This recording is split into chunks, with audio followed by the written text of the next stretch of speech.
Toyota memang betul lah buat kereta, guys.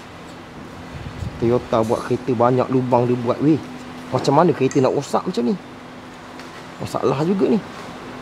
Oh, 1, 2, 3, 4. Tepinya memang biasa tak ada lah. Tepi ni tak ada selalunya. 4, 4, 8 lah. 4, 5, 6, 7, 8. 8 semua lubang, semua tertutup lubang. Bila kurangnya minyak masuk dekat dalam sistem pembakaran ni, secara tak langsung dinding ni akan kurang minyak. Dia akan kurang terima minyak.